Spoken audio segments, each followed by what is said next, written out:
today, having a website and having your newsletter or writing about it is what differentiates, a software engineer from everyone else. Yeah. Great software engineers that they just, individual contributor, they work on their craft and they never tell anyone of what they achieved. And those are, great people, but nobody will notice you until you write about it, until people know what you're doing, right? Yep. I think the writing is definitely really improve my thinking, because it's not just, you learn a skill and you put it away, but if you need to write about it, you really need to go deeper. You need to make sense of your thoughts. You just need to cater for your audience. Welcome, everyone. Here's the first edition of the Dev's Mentor podcast. And today I have a great invitee, which is Giuseppe Santoro. He's a mentor in Mentor Cruise, and he's an expert in various topics like cloud, Kubernetes, observability. We will get to know him. And Giuseppe, thanks a lot for being here. Thanks for inviting me, Victor. It's a pleasure to be here. Awesome. So just to kick some things off, tell us, who are you? What you're doing in your daily job, and why are you here today? So I'm a senior software engineer working for a company called Elastic. If you're a software engineer, you probably might have played with Elasticsearch in the past. So I've been working there for almost 2 years now, and I work in the department of observability with a focus on Kubernetes observability. How has been your journey to that point? Right. So just to go a little bit further in my history, so I'm Italian, as you probably might guess from the name. Moved to London 10 years ago after finishing my studying, and since then I've been working in different startups from 5-10 people. I was able to stay with the same company until they grew like to 200 people. And then more recently, I moved into a much bigger corporation. So my previous job was a Sony PlayStation in a team that was doing game analytics. And I'm currently, as I said before, part of Elasticsearch. So I started my journey as a mentor, like officially on Mentor Cruise only 6 months ago. Okay. But unofficially, let's say, much long time ago. So when I came to London, my second job was actually as working in a consultancy. And soon enough, I started getting trained into Hadoop and big data. And soon after that, I start actually training other people. So I start being like kind of a professional trainer as a kind of part-time, because I was still a senior software engineer in this startup. But from time to time, I will just visit clients in all across Europe, and also delivering Hadoop training courses at the famous Hadoop conference that was running at the time. So we're talking, that was like one year, it's almost 10 years ago. So first experience as a trainer. Since then, so I stayed in that company for almost 2 years, and after that, I just joined other companies just as a senior software engineer, and I've been just mentoring junior software engineer in my day-to-day job until 6 months ago, when I discovered Mentor Cruise, and I started doing this professionally, even as a side job, because I still work 9 to 5. So started 6 months ago because it coincided with my first daughter being born. And so I was lucky enough to have 4 months of paternity leave, full paid by Elastic. By the way, thanks Elastic for allowing me that. Thanks a lot. And that was a great motivation for me to spend, start with something new. So mentoring, plus I also started being a technical content creator on both Medium and Substack. So I have my newsletter on Substack, which is now only recently become a paid newsletter, where I publish about system design, distributed system, Elasticsearch, Kubernetes, and observability. So those are the same topics that I then mentor on Mentor Cruise. Awesome. Yeah, that's quite a role. Yeah.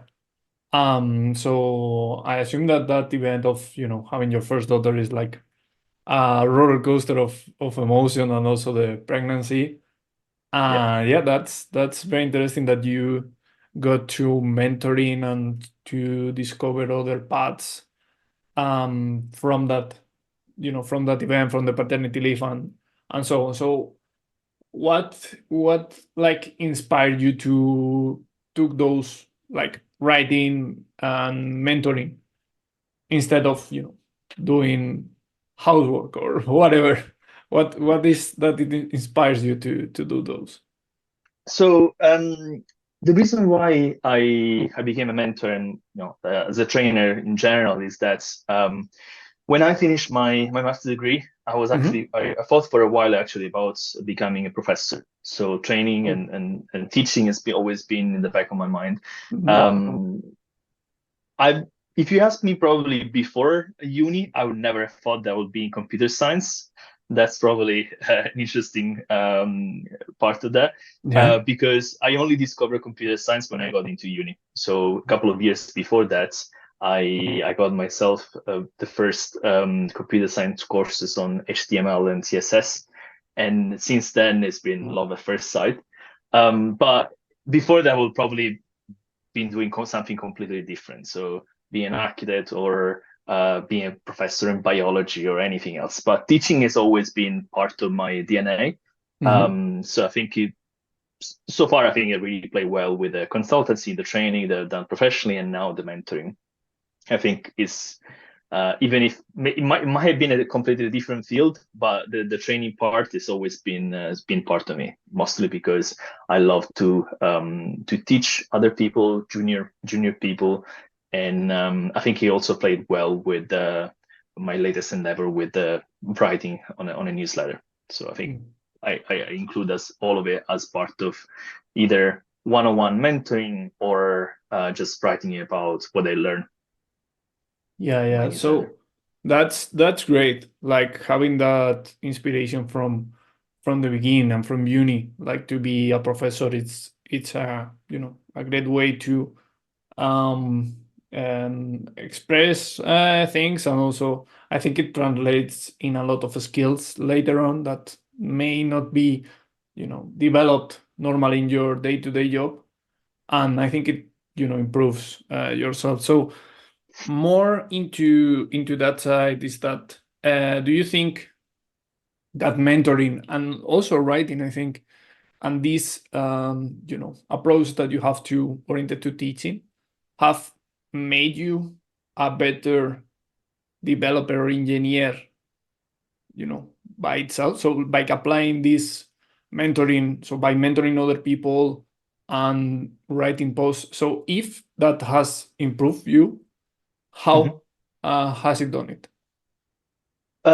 So I think it's really improved my personal skills, my intercommunication skills greatly. Mhm. To be honest with you, I was a bit nervous about before joining this call because I never done this before. Being in front of a camera is kind of a next step Yeah. after being a trainer, being on a podium and teaching. That was really scary. So I think as an interpersonal skills, that's definitely something that has been improving since becoming a mentor, since being a trainer, having to present in front of people. As a software engineers, I don't think we are never really trained in this skill. So Yeah. it's a lot easier, to pick up a book and learning a new language programming language than it is to talk to people, to interact. So I don't know if that will really play it out and how it will play out in my future. Being a manager has never really been part of my interest, but definitely being, even if I'm still gonna be probably individual contributor in 10 years time from now, I think being able to communicate well with your team and with other people is really making a difference, I think. Because Hmm. because of most of the time of how hard it is for software engineer like us to do Hmm. this.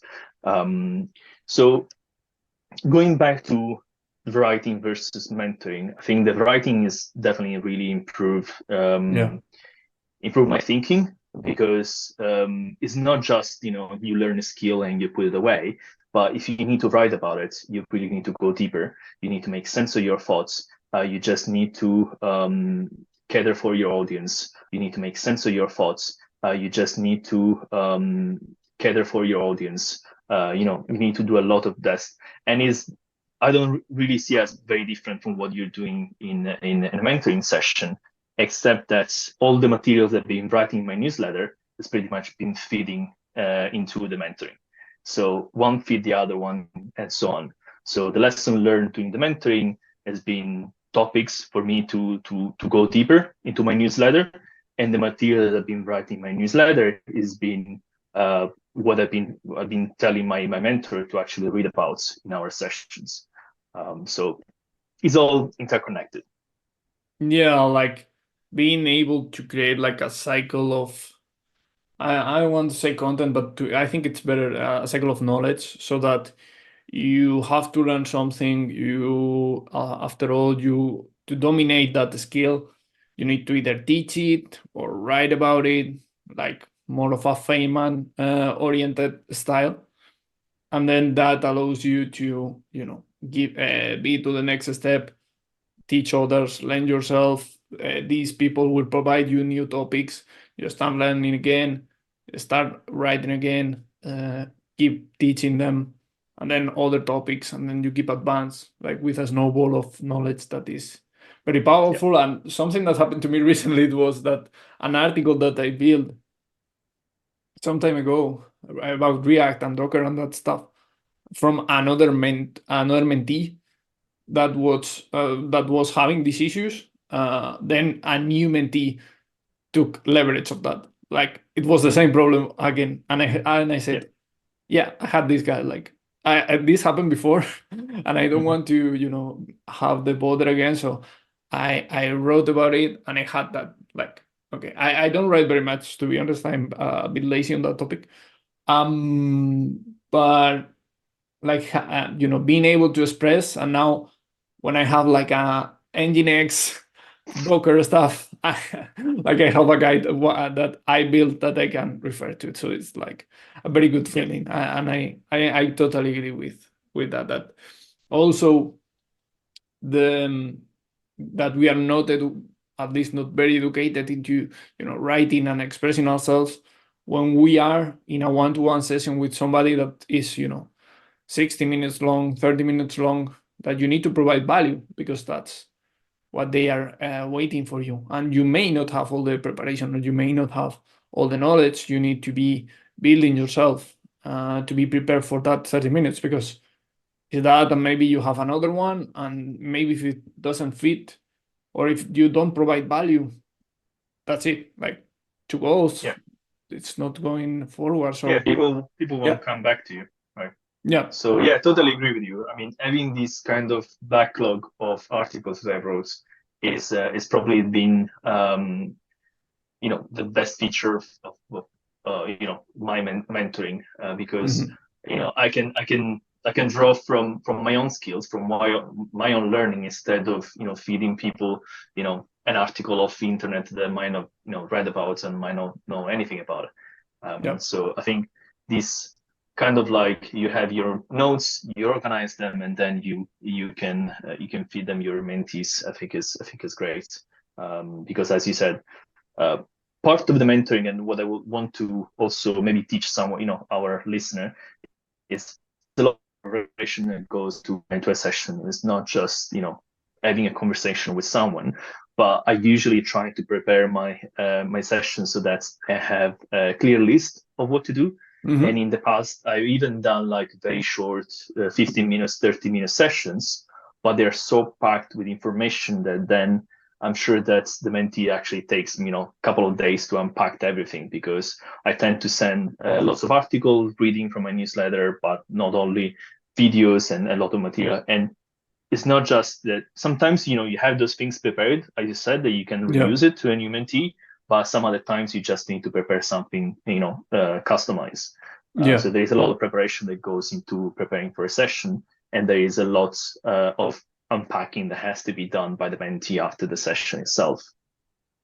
Yeah, I totally agree. I want I totally, and I want to dive deeper in that. Like, how do you from maybe also from the very beginning to now, how you have been done your mentorship, so how you have been oriented it so that your mentees get the most value. And also I wanted to ask you like how it has evolved from your first mentee, which is always like very tricky, not very tricky situation, but it's a new situation. You need to adapt to it. To now, how are you doing it? Yeah, definitely there is a lot of learning. The learning Yeah. that goes into from your first mentee until now, mostly because there is a lot of variety that comes from talking with people from different parts of the world. Mhm. Variety from the different types of session that you might have. So in the past, I have mentees that would be interested just in a single session because, or couple sessions, just because they wanted to interview prep. So they had a Yeah. system design interview, and they just wanted to be sure that they have the right knowledge about the interview. Or some other time has been just like, I've done this interview, maybe I didn't pass. Please, can you provide me some feedback? And this is kind of like maybe a couple of sessions, so you need to prepare for it, but you can't really plan a lot in advance. But there is also a lot of other sessions which are more like long-term preparation, where there is a lot more to discuss about in the initial call. So you need to, usually I ask mentee to give them their goal, I'll try to assess their current status in the different areas that they want to cover, and and where they want to get. And so I think it depends a lot, single session interview prep or long-term preparation, even if sometimes it might be that they want to upskill so Yeah. one of my last mentees want to upskill in programming because he's been doing a lot of DevOps, but not enough experience to actually do a proper interview on a programming language. So those might be some of the things.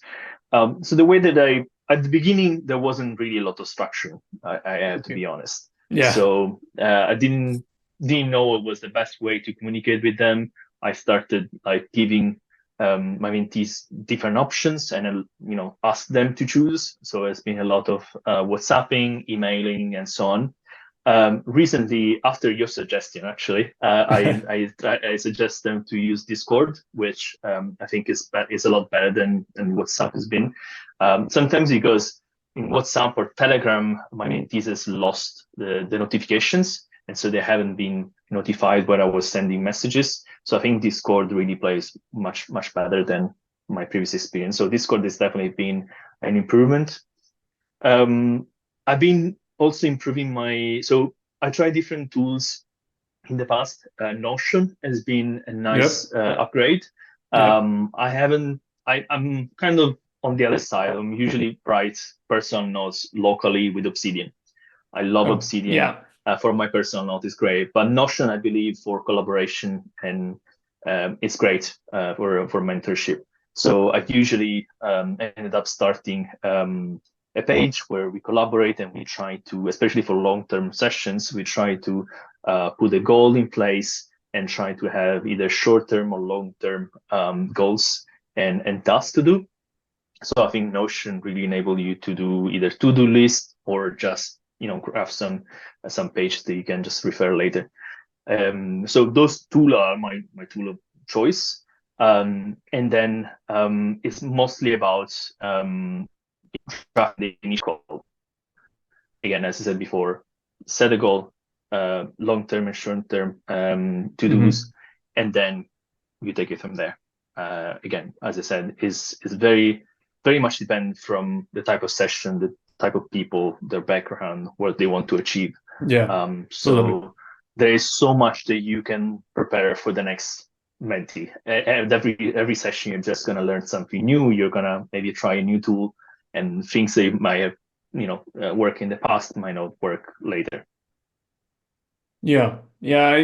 I to be honest, I use Notion a lot, and I never thought about using it like for the mentee part, which is very interesting though. Because like I'm very used to the tool. I've been using it like for years. Mhm. Now I use it for my, whatever, my management of time, for finance even. So I use it for everything. And I never thought about that. Like I'm very focused on like the GitHub. Yeah, Mhm. as you said, the Discord is been key. Like having a message tool unified, so everyone is there. Use whatever you want, but use only, if you can, use only one. An email, Yeah. more than one, it's going to be tricky. And yeah, also I agree. Like you can do so much when someone new comes. Like you have your guidelines. You after repetition gets you better. I always consider that, and you will get to a point where more or less projects are similar, the structure. But then some people will ask you about, okay, I have this project. How can you help me get it to the next level? Or I'm going to for a job preparation. So that's a lot different. Or I want to have a cloud certificate. So then you have Yeah. to, okay, then the focus is totally different. And also it could happen like in the same mentorship. You can have someone needing you for a project, and then they say, I leave this company. I want you to help me on searching my new job. Then you need to switch. You need to be fast. You need to be prepared. And you need to provide. That's like it's always to, like in business, and in this case is Yeah. to provide value to other people, because after all it's what you're trying to do. So very, very great Yeah, I just want insights. to say, I Yeah, think it really helps to be able to wear multiple hats, yeah. because sometimes, like, another thing that I think they asked me in the past was, can you help me find a job? And that's actually involved. They asked me if I could help them reviewing their resume or their CV. So being able to do these kind of things, because I interview also senior engineers applying for Elastic.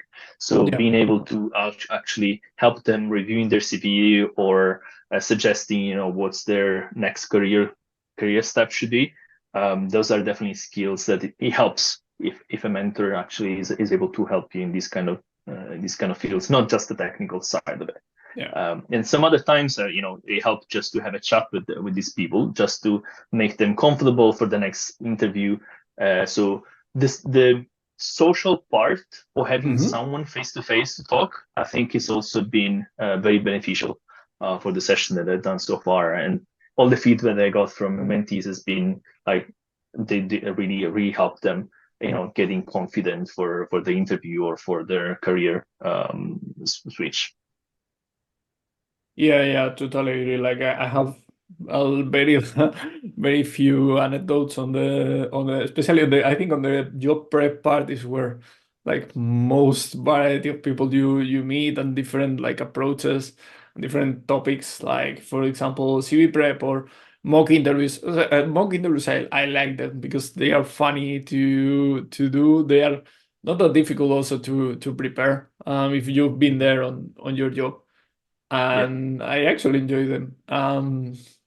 But yeah, that's like you need to be ready for all kinds of scenarios. Yes, I agree. So yeah, I think just to before we wrap up, like for these people that may be listening and they are senior engineers, or well people with experience in the job, and they want to do something different, maybe think about writing, as you said, or this the mentoring experience. What do you suggest them? Both, you can talk on both topics, like writing and then mentoring, or mentoring and then writing, because I think they are both topics that people with some years in the industry may consider. So floor is yours. Yep. I'll start with the writing. I think Hmm. everyone suggests to have a website. So Yeah. if you're and I will suggest the same thing, not just to be repeating what everyone says, but I think that's today having a website and having your newsletter or writing about it is what differentiates a software engineer for everyone else. Yeah. Great software engineers that they just, individual contributor, they work on their craft and they never tell anyone of what they achieved. And those are, great people, but nobody will notice you until you write about it, until people know what you're doing, right? Yep. Nobody will notice you until you write about it, until people know what you're doing, right? Yep. So definitely having a website and having a newsletter, I think, has been really, really helpful for me. Recently, those actually led me to great opportunities. One of them was one of my colleagues from Elastic wrote me that he wanted me to collaborate with him in a new project, and they want me to move internally. And that will never happen if he wouldn't read one of my articles Yep. on container security, which was great. I mean, and I would never really expect that. But me writing about these topics, which you wouldn't really guess about it if you were just reading my LinkedIn profile, Yeah. was really captivated this colleague of mine interest. And a new projects, a new team, still internal Elastic, was what came out of it. And he would have never noticed if he wouldn't have read this article. So that was one opportunity. More interesting recently, what happened was that I got contacted on LinkedIn by Pact, the publisher company, because they wanted me to be a technical reviewer for a book about Elasticsearch. And Awesome. long story short, this book is going to be written by two principal engineers at Elastic. I only discovered later. So even if it's on as a side project for them, and they're going to be writing this book, which is going to be released in May. And I'm actually now the official technical reviewer of this book. Good. What that means is that, going through the book, running the code, make sure that everything works. And apparently I discovered only after that the only reason why I got contact is because I've been active on LinkedIn, and probably also because I've been writing on my newsletter and just normally on social media. So that's a great opportunity. It's not a paid opportunity, but at least I think it's going to be really great for my career, being a technical reviewer. And that would have never happened if I wasn't active on social media, if I wasn't daily writing about my content, about system design, Elasticsearch, and so on, especially probably the Elasticsearch part. But those are two great opportunities that would have never happened, if I would have, just stayed and do my job and, not talk about it. On the mentoring side, I think what I would suggest to people is that if you never had public speaking experience before, just start easy. Just start with mentoring. You can start mentoring one of your colleagues, maybe one of your junior colleagues with weekly meetings. Ask your boss about it. Ask your manager to become either a coffee buddy, they call it, or just doing some mentoring internally. And once you're confident enough, I think joining a mentor cruise is great because it gives you the opportunity to make some money on the side, and I think which in these times is always useful. And again, it boosts your confidence. It boosts your confidence to be a better speaker, and like even become a content writer or a YouTuber. Who knows? But once you start, doing the mentoring and doing the writing, I think there's a lot of doors that open in your future, like it happened to me in these two occasions.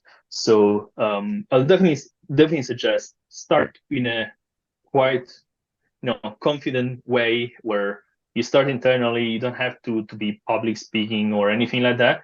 And once you build up your confidence, you can always start your YouTube channel, writing on social media, and then start writing. If you start writing, let's say, start writing short sentence, maybe short post on LinkedIn, build it up, and once you're confident enough, launch your newsletter or launch your blog. I always believe in starting small and then see how it goes. Yeah, no, I totally agree. Like, you need to get out of your comfort zone, but step by step at your own pace. Some people are more adventurous, some people are less. So if you are like more calm, you want to have everything controlled, start slow internally, give some mentoring on free pages. Like, there is nothing to lose. Try out, blogging short, like you mentioned, short posts, because now information is like digested in short forms. And then if you feel confident, if you feel you are providing value to your niche, go ahead. So, thanks a lot, Giuseppe. It's been a great talk. Yeah, tell us where we can find you. So, as I said before, I'm active on Substack, where my newsletter is. So the newsletter is called cloudnativeEngineer.substack.com. Other than that, my name is Giuseppe Santoro. I'm active on LinkedIn. You can find me on Twitter, pretty much every social media out there. But I'm mostly active on LinkedIn and Substack. Awesome. Yeah, I will try to put everything on the descriptions and all the links to find you. So yeah, as mentioned, thanks a lot. It's been a great first kind of episode, and it's been, I think, people will find a lot of valuable content. So yeah, Thanks a lot for inviting me, and I hope to see you soon.